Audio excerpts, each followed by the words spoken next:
एक शिष्य था जो भिक्षा लेने के लिए गांव में गया और घर घर भिक्षा की मांग करने लगा। भिक्षाम देही, भिक्षाम देही। भीतर से जोर से दरवाजा खुला और एक बड़ी बड़ी दाढ़ी वाला तांत्रिक बाहर निकला और चिल्लाते हुए बोला, मेरे दरवाजे पर आकर किसी और का गुणगान करता है, कौन है यह समर्थ? शिष्य ने गर्व से कहा, मेरे गुरुजी महाराज जो सर्व समर्थ है।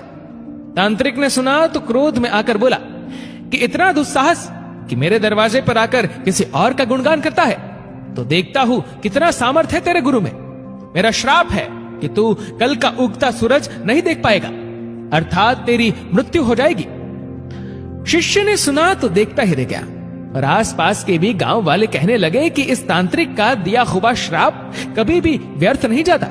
शिष्य उदास चेहरा लिए वापस आश्रम की ओर चल दिया और सोचते सोचते जा रहा था कि आज मेरा अंतिम दिन है, लगता है मेरा समय खत्म हो गया है।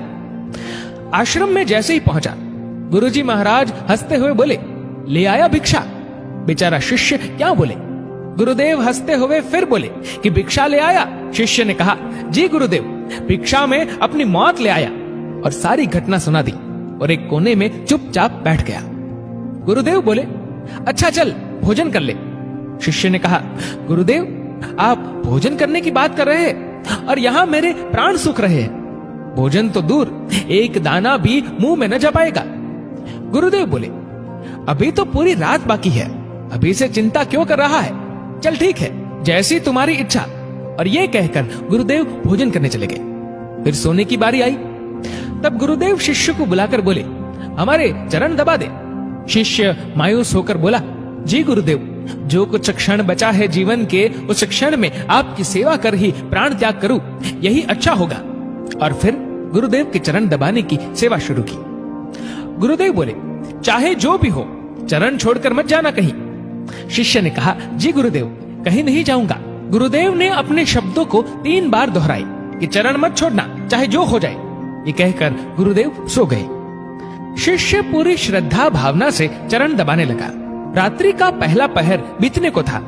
अब तांत्रिक अपने श्राप को पूरा करने के लिए एक देवी को भेजा जो धन से भरी थी, सोने चांदी हीरे मोती से भरी थी। शिष्य चरण दबा रहा था, तभी दरवाजे पर वो देवी प्रकट हुई और कहने लगी कि इधर आओ और ये सोने चांदी से भरा ये पात्र ले लो। शिष्य भी बोला, जी मुझे लेने में कोई परेशानी नहीं है, लेकिन क्षमा करें, मैं वहां पर आकर नहीं ले सकता हूं। अगर आपको देना ही है तो यहां पर आकर दे दीजिए। वो देवी सुनी तो कहने लगी कि नहीं नहीं, तुम्हें यहां आना होगा, देखो कितना सारा है। शिष्य बोला, नहीं, अगर देना है तो यहीं आ जाइए। तांत्रिक अपना पहला पासा असफल देख दूसरा पासा फेंका। रात्रि का दूसरा पहर बीतने को था। शिष्य गुरु महाराज जी के चरण दबाने की सेवा कर रहा था। तांत्रिक ने इस बार मारने के लिए उस शिष्य की मां का रूप बनाकर भेजा। शिष्य गुरु के चरण दबा रहा था, तभी दरवाजे पर आवाज आई, बेटा तुम कैसे हो? शिष्य ने अपनी मां को देखा तो सोचने लगा, अच्छा हुआ जो मां के दर्शन हो गए, मरते वक्त मां से भी मिल ले। वो औरत जो मां के रूप धारण की थी बोली, आओ बेटा गले से लगा लो, बहुत दिन हो गए तुमसे मिले। शिष्य बोला, क्षमा करना मां, लेकिन मैं वहां नहीं आ सकता क्योंकि अभी गुरु चरण की सेवा कर रहा हूं, मुझे भी आपसे गले लगना है, इसलिए आप यहीं आ जाओ। फिर वो औरत देखी कि चाल काम नहीं आ रही है तो चली गई। रात्रि का तीसरा पहर बीता और इस बार तांत्रिक ने यमदूत रूप वाला राक्षस भेजा। राक्षस पहुंचकर शिष्य से बोला कि चल तुझे लेने आया हूं, तेरी मृत्यु आ गई है, उठ और चल। शिष्य भी जल्लाकर बोला, काल हो या महाकाल, मैं नहीं आने वाला। अगर मेरी मृत्यु आई है तो यहीं आकर ले जाओ मुझे, लेकिन गुरु के चरण नहीं छोड़ूंगा, बस। फिर राक्षस भी चला गया। सुबह हुई, चिड़िया अपनी घोंसले से निकलकर चहचहाने लगी, सूरज भी उदय हो गया। गुरुदेव महाराज जी नींद से उठे और बोले कि सुबह हो गई। शिष्य बोला, जी गुरुदेव सुबह हो गई। गुरुदेव ने कहा, अरे तुम्हारी तो मृत्यु होने वाली थी ना, तुमने ही तो कहा था कि तांत्रिक का श्राप कभी व्यर्थ नहीं जाता, लेकिन तुम तो जीवित हो। गुरुदेव हंसते हुए बोले। शिष्य भी सोचते हुए बोला, जी गुरुदेव लग तो रहा हूं कि जीवित हूं।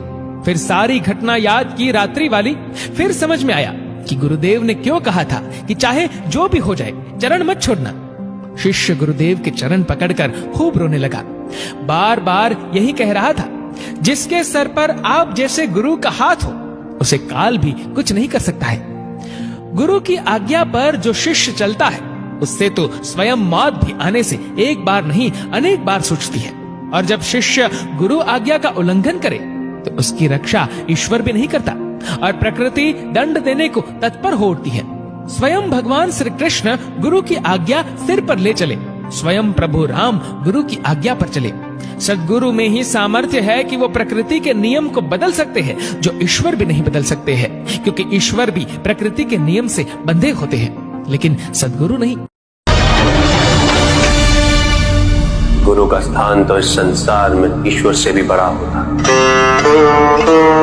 जिस प्रकार सूर्य के उदय होने पर अंधकार दूर होता है, उसी प्रकार गुरु के वचन मन में फैले अंधकार को नष्ट कर उसे ज्ञान की दिव्यता से सुसज्जित करते हैं। गुरु की शरण तीर्थ के समान होती। जो गुरु का अपमान करे, जो गुरु पे संदेह करे, जो गुरु की अवहेलना करे, उसका अंत तो निश्चित होता है। गुरु की स्वीकृति और उनके आशीष के बिना किया गया कोई भी कार्य अपनी पराकाष्ठा तक नहीं पहुंच सकता।